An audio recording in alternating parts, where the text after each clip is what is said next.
India میں یتیم بچہ پیدا ہوا،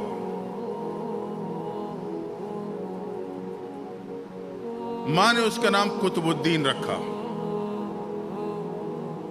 سمجھداری کی عمر کو پہنچا تو ماں ہاتھ سے پکڑ کے مسجد میں لے گئی، قاری صاحب قرآن پڑھانا چاہتی ہوں بچہ،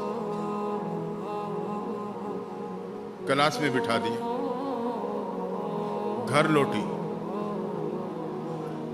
سوچنے لگی بچے کو قرآن کے ساتھ تو جوڑ آئی ہوں، لیکن صاحب قرآن یعنی اللہ کے ساتھ اس کا تعلق کیسے جوڑوں؟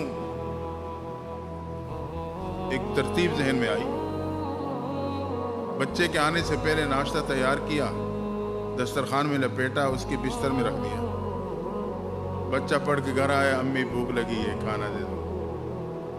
ماں اٹھی، اپنے ہاتھوں سے مصلی ڈالا، بیٹا اس پہ بیٹھ جاؤ، ہاتھ اٹھا کے اللہ سے دعا مانگو، اللہ مجھے بھوک لگی ہے، مجھے اچھا سا کھانا کھلا دے، اللہ تجھے اچھا سا کھانا کھلائے گا۔ جیسے ماں نے کہا ویسے بیٹے نے کیا۔ جب دعا مانگ لی تو ماں نے اسے ہاتھ سے پکڑا، اس کی بستر کے پاس لے، بیٹا یہ بستر اٹھاؤ۔ بستر ہٹائے تو کھانا موجود تھا جو ماں رکھ چکی تھی۔ بچے نے کھانا کھایا، آرام کی نیند سو گیا۔ دوسرے دن بچے کے آنے سے پہلے ماں نے پھر ناشتہ تیار کیا، بستر کے بجائے الماری میں رکھ دیا۔ بچہ آیا، امی بھوک لگی، بیٹا کل میں نے مصلی ڈالا تھا، آج خود مصلی بچھاؤ اور اللہ سے مانگو، جس نے کل کھلائے تھے آج وہ اور اچھا کھانا کھلائے گا۔ مصلی ڈالا، ہاتھ اٹھائے، اپنے انداز سے اللہ سے مانگنے لگا۔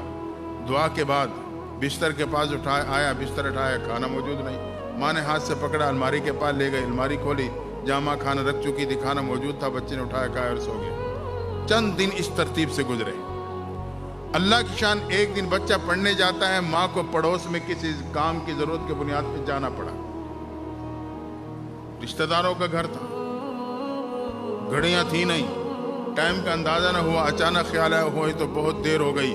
بچہ پڑھ کے گھر آیا ہوگا، امی امی کہ مجھے آوازیں دی ہوں گی، روٹی تلاشی ہوگی، نہ ماں ملی ہوگی نہ روٹی ملی ہوگی۔ اب یہ پریشان ہے، ماں روتے ہوئے پردہ کیے تیز سے قدم اٹھا کے گھر کی طرف جا رہی ہے، لیکن زار و قطار روتے ہوئے اللہ سے کہتے، یا اللہ ایک ماں کی محنت کو ضائع ہونے سے بچا لینا، اللہ میری محنت کو ضائع نہ کرنا۔ روتے ہوئی اسی حالت میں گھر میں داخل ہوئی تو کیا دیکھا، بچہ آرام کی نیند سو رہا ہے۔ ماں نے سوچا کہ بیٹے نے مجھے بھی تلاش کیا ہوگا، مصلی ڈال کے اللہ سے مانگا بھی ہوگا، نہ ماں ملی نہ روٹی ملی، بھوکا پیاسا سو گیا ہوگا۔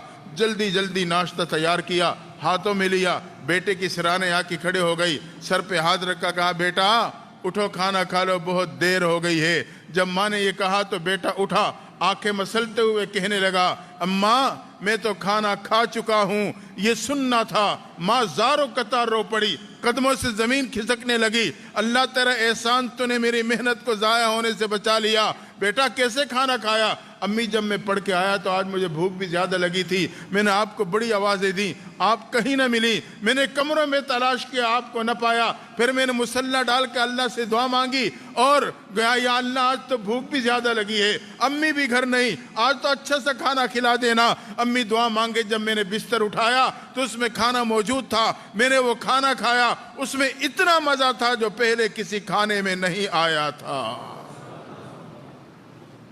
ہاں، اللہ بھی لاج رکھتا ہے۔